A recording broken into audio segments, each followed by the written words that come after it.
بسم اللہ الرحمن الرحیم۔ رشتہ داروں میں بھی زبان سے دعوت نہ دیا کرو، اپنے اخلاق سے، چونکہ رشتہ دار سب سے مشکل ہوتا ہے تعلق قائم کرنا رشتہ داروں میں۔ یہ بھی تو اللہ نے اتنی آیات اتاری ہیں اور اتنی احادیث ہیں، تو اس میں سب سے مشکل ہوتا ہے رشتہ داروں سے تعلق قائم کرنا، کہ وہ رویے ٹکراؤ ہوتا ہے۔ تو اس میں آپ کے اخلاق، آپ کی تواضع، آپ کی عاجزی، کوئی ان میں سے بدتمیزی کرے تو آپ کا برداشت کرنا عموماً، اور والدین خاص طور پر۔ لیکن اس میں ایک بات کی احتیاط رکھنی ہے کہ کل کو اللہ آپ کی شادی کروائے تو شادی بیوی کے معاملے میں احتیاط کرنی ہے۔ آپ کے ماں باپ کا آپ پر پورا حق ہے، لیکن آپ کی بیگم پر ان کا کوئی حق نہیں۔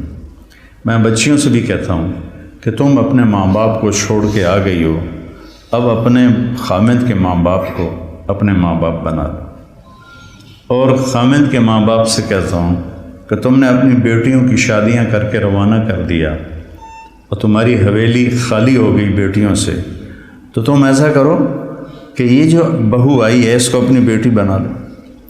جب اس کو بہو کی نظر سے دیکھتی ہو تو پھر تمہارے اندر حسد پیدا ہوتا ہے، غصہ پیدا ہوتا ہے۔ اسے بیٹی کی نظر سے دیکھو، یہاں تمہاری جگہ، اس بہو کی جگہ تمہاری بیٹی بیٹھی ہوتی تو تمہاری نظروں میں کیا پیار ہوتا۔ جب بیٹی کو تم نے روانہ کر دیا ہے، اب پیچھے یہ تمہاری بہو آ گئی ہے، تو اس کو وہی نظر دو جو اپنی بیٹی کو دیتی تھی، تو گھروں میں خوشیاں۔ تو ماں باپ کا تمہاری بیوی پر کوئی حق نہیں ہے، لیکن میں نصیحت کرتا ہوں بچیوں کو کہ خامد کے ماں باپ کو عزت دو، ان کی خوشی سے خدمت کرو، اگرچہ تمہارے ذمے نہیں لیکن کرنا تمہارے لیے اجر و ثواب کا باعث ہے۔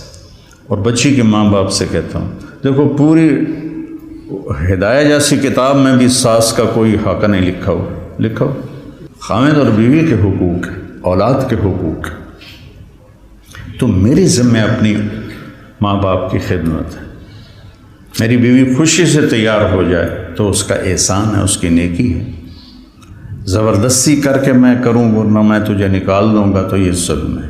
ماں باپ کے کہنے پہ طلاق نہیں دینی، طلاق دے دو بڑی نافرمان ہے۔ اپنی بیٹی کے لیے کہتے ہیں وہیں رہو، وس کے رہو ساڑھے کو نامی، اور بہو کو کہتے ہیں طلاق دے دو اسے، کسی کی بیٹی ہے۔ تو اس میں اعتدال کا راستہ اختیار کرنا یہ آپ لوگوں کے ذمے ہے۔ اور جب بھی بیوی کی تمہیں شکایت سننے کو ملے، پہلے تحقیق کرنا پھر کوئی بات کرنا۔ عموماً شکایتیں غلط ہوتی ہیں۔ ایک ہماری رشتے میں پڑنانی تھی، رشتے میں مجھے ابھی پتہ ہی نہیں کہ وہ میری کیا لگتی تھی، تو وہ آئی میری نانی کے گھر، تو اندر پردے نال اس کی بہو پیچھے آ رہی تھی۔ میری نانی نے لیا، تو میرے کو پوچھنا ہے اے تھوڑا رنگ پیلا کیوں ہو گیا ہے؟ یہ انہوں سمجھا رہی ہے کہ تو میرے کو پوچھنا تھوڑا رنگ پیلا کیوں ہو گیا ہے۔ اچھا، وہ میری نانی کا ان سے کوئی بانجی بھتیجی کا رشتہ تھا، تو انہوں نے کہا جی ٹھیک ہے جی نانی جی۔ وہ پیچھے بہو آ گئی، سلام دعا کے بعد وہ کہنے لگی خالہ جی تھوڑا رنگ بڑا پھکا پی گیا ہے۔ ہاں، نہ دودھ پلائندی ہے، نہ چاہ پیوائندی ہے، نہ انڈے کھوائندی ہے، نہ روٹی دا پوچھدی ہے، نہ پانی دا پوچھدی ہے۔ اگو وہ بھی تھی، یہ کودے نو تو وہ کودے تیرا، سی کا بھائی بگھیرا، یہ کودے نو تو وہ کودے تیرا۔ اگو اس نے بھی لے لیا ہاتھوں ہاتھ، ہر شے کھا جانی ہے تو حالی پہ آنی ہے، میں تین کچھ نہیں پوچھ دیا۔ یہ ہماری معاشرت ہے، تو اس سے آپ لوگوں نے پرہیز کرنا ہے۔ عدل کرنا ہے. الگ رہنے کا انتظام کر سکو اسبابوں تو بہت اچھا ہے. اکٹھے رہنے کا ہے تو پھر بیوی کو پناہ دو، اس کو اپنے ماں باپ کی شدت سے بچاؤ. بیوی میں بدتمیزی ہے تو ماں باپ کو بچاؤ. بعض لڑکیاں ایسی بدتمیز ہوتی ہیں، ایسی زبان دراز ہوتی ہیں کہ نہ کسی کی عزت کو دیکھتی ہیں نہ کسی کے مقام کو دیکھتی ہیں، اور بہت ہی لمبی زبان. ایک دفعہ ساتھ ساتھ دو واقعے میرے ساتھ پیش آئے. ایک عورت، ایک دوست نے کہا کہ ایک خاتون آپ سے ملنا چاہتی ہیں، اس کے خامند کھرب پتی ہیں.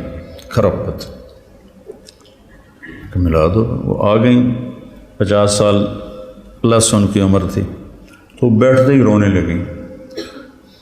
ایسا ہوتا ہے ابھی پہلے کوئی دکھڑا سنائے پھر وہ بیٹھتے ہی رونے لگے کہ لوگ سمجھتے ہیں میں بڑی خوش قسمت ہوں، بڑے مالدار کی بیگم ہوں، لیکن میں اس دولت کو کیا کروں، میرے خامند کا سلوک ہی اچھا نہیں میرے ساتھ، تو میں اس دولت کو کیا کروں.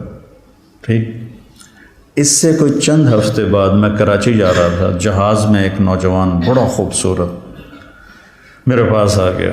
کہنے لگا مولانا صاحب، اللہ نے مجھے سب کچھ دیا ہے، رزق دیا ہے، گھر دیا ہے، دولت دی ہے، لیکن میں اپنی بیوی سے اتنا تنگ ہوں، اس کی 30 فٹ لمبی زبان ہے. میں کہا 29.5 فٹ کٹ دے، باقی 6 انچ منہ چران. اس کی 30 فٹ لمبی زبان ہے. تو ایک بیوی کی بدتمیزی سے پریشان ہے، ایک خامند کی بدتمیزی سے پریشان ہے. اس لیے بعض اوقات جب بے جوڑ شادیاں ہو جاتی ہیں تو ماں باپ کہتے ہیں نبھاؤ. طلاق کس لیے ہے؟ طلاق اس لیے ہے کہ اگر خامد بدتمیز ہے تو ان کی عادت نہیں بدلے گی. بچی کو فارغ کرا لو. بچی بدتمیز ہے تو اپنے بچے کو ذلیل نہ کرو، فارغ کرا دو.